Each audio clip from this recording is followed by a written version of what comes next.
What happens after death? Could we ever come back? I think there is some likelihood of life after death. The answer may come from children, remembering a life before they were born. Our work provides evidence that we should strongly consider the possibility of reincarnation. Embark on a scientific search for evidence of reincarnation. Listen to the stories of these children who remember a past life.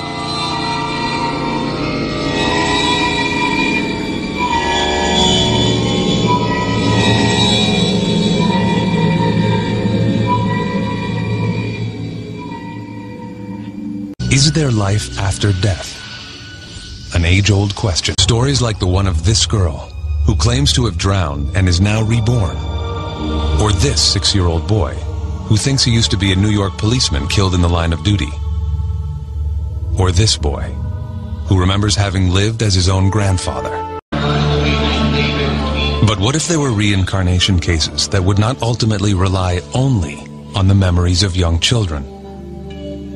Jim Tucker is on his way to another case, from a category of cases that his critics will find much harder to disprove. The more that the cases were found, one started to come up with birthmarks and birth defects, and we found that in many cases there was a striking correlation between the birthmarks on the children and wounds that the previous personalities had. And we've been able to track down autopsy reports or medical records to make sure that in fact there was a match there.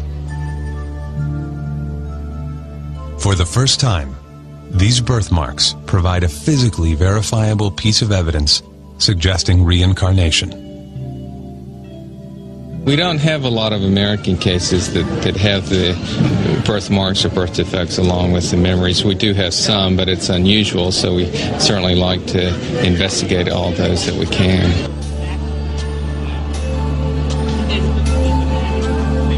And Jim Tucker is about to visit one of these cases. He is boarding a flight to Florida to meet a boy who remembers being a New York policeman killed in a hail of gunfire.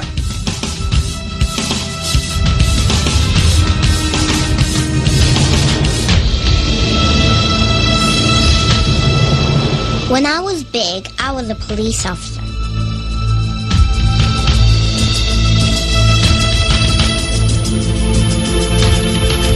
I walked into a store one night. They were bad guys, too.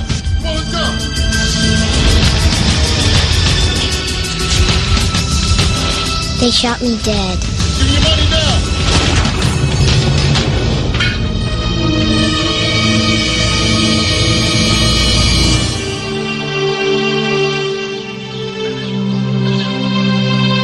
Pensacola, the home of Maria Hagedorn. She is the mother of 2 children, 2-year-old Mia and 5-year-old Ian. Ian is a very sick boy.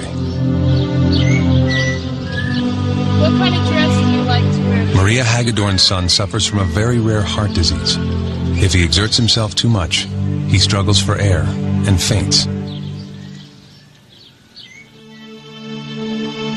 Trips to the family cardiologist are frequent. Continued observation a must. Little Ian had 6 major heart operations before he turned 4. He was a big, healthy 8.5-pound baby, and they took him off. They said to take a bath, give him a bath. And they never came back. Over an hour went by, so I sent my husband off to find the baby. And he came back quite a bit later with 2 doctors, and they were all crying, very visibly shaken, which I knew that the news was not good. The doctors told Maria that Ian would not live through his first day. Only an emergency operation would save his life. 6 hours after his birth, Ian underwent major heart surgery. Ian had underdevelopment of the pulmonary valve, which is the artery right here we see in this drawing, and that caused the right side of his heart not to develop as well. And what that leads to is a lack of oxygen in his blood. So it's a condition where he is essentially suffocating because not enough oxygen is delivered to the brain and to the rest of the body.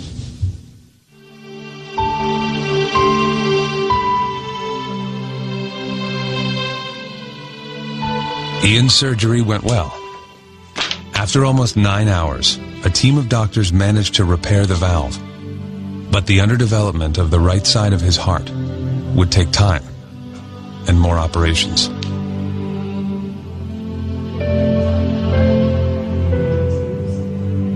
Ian's life is still at risk today. What brings Jim Tucker to this case is an event that took place over a year before Ian was born. My dad was a police officer, and he walked into Radio Shack, and he could tell something was going on. 2 guys up at the front desk pulled a machine gun out of their overcoat and pointed it at the manager. And my dad pulled his revolver and said, "Drop your weapons, I'm a police officer." And somebody was shooting him quite immediately after he said that. Jim Tucker and Maria Hagedorn review her father's autopsy report. Eerily, the cause of death jumps out at anyone reading this report. Maria's father died from a ruptured pulmonary artery caused by a gunshot wound, the same artery that is causing Ian's misery. But something else happened that seemed even stranger to Ian's mother. The first time was when he was about 3, and I was doing some work in my office, and he was making quite a bit of noise, and I had threatened him with a spanking if he didn't quiet down. And he stood there and looked at me and said, "When you were a little girl and I was your daddy, lots of times you were bad and I never spanked you," which just kind of blew me away. He didn't get a spanking. And then Ian began to talk more about his grandfather. Growing up, we had 2 cats, a black cat and a white cat, and the black cat was Maniac, and the white cat was Boston. So one day I was doing something, and Ian came over to me and he said, "Mom, when you were a little girl and I was your daddy, what was my cat's name?" And I said, "Maniac?" And he said, "No, the white one." And I said, "Boston?" And he said, "I used to call him Boss, right?" So he knew the color of the cats, and he knew the nickname that only my dad used to call Boston. Maria collected more and more stories like this one from Ian. She is now convinced that Ian is her father reborn.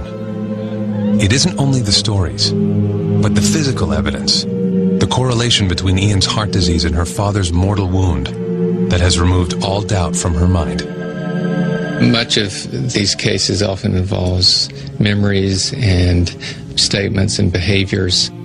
The birthmarks are something that's completely objective, and it's something that is beyond memory or beyond chance. Maybe Ian's memory is fooling him.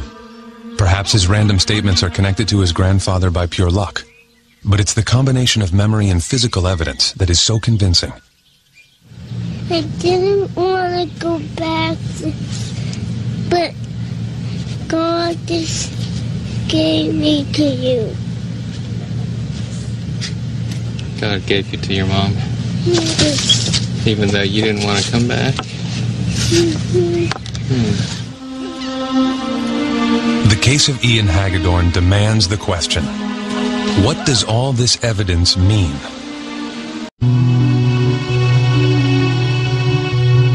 If Dr. Tucker is right, the memories of all these children could mean that death may just be a road to another life.